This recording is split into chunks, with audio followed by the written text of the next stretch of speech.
Hi, everybody. This is SAAD, wishing you a good start to a new week. Yesterday, I posted some comments regarding Joaquin Phoenix, who had just received a BAFTA award for Best Actor in The Joker.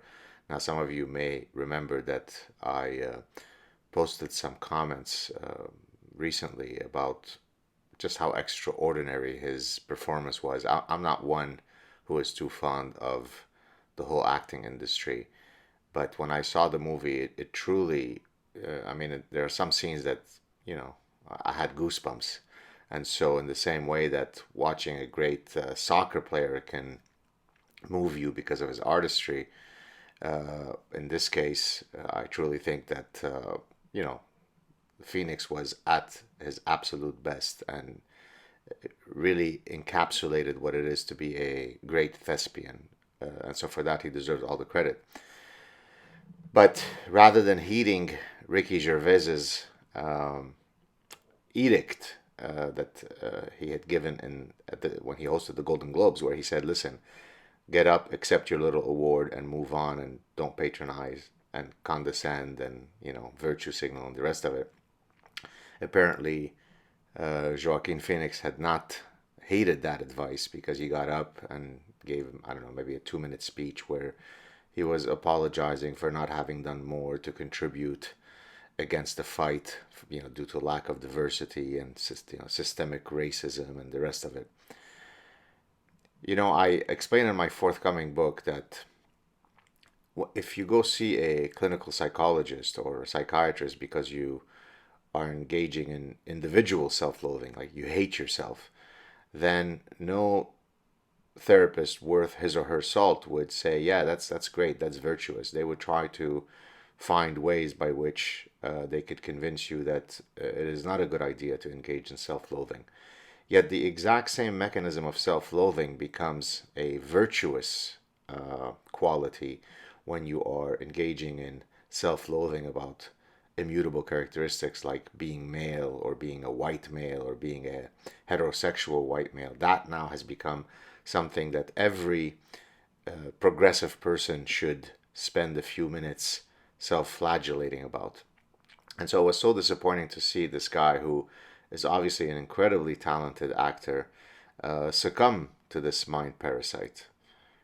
He has nothing to apologize for. There are endless number of incredibly talented white actors and black actors, all of whom have left a mark on the pantheon of popular culture. If anything, Hollywood is the last place that would want to engage in, quote, systemic racism. Equality of outcomes is a cancer of the human spirit. Equality of opportunities is something that should be laudable. So if there was a way to show that yesterday's pattern of BAFTA awards were based on a violation of equality of opportunities, then certainly the Joker's speech, by the way, he's gone from playing the Joker to being a joke. So then his speech might have had some veracity. But I don't know who else was up for these awards. I hardly think that whatever the process by which they decide the BAFTA recipients, they sat around in a KKK room and said, hey guys, let's make sure to keep out olive skinned people, transgender people, people of color out of the nomination process. So this grotesque bent of exhibiting virtue by conflating equality of outcomes and equality of opportunities truly has to end, because it is affecting the soul of our societies. What makes our societies great is individual rights, an ethos of meritocracy.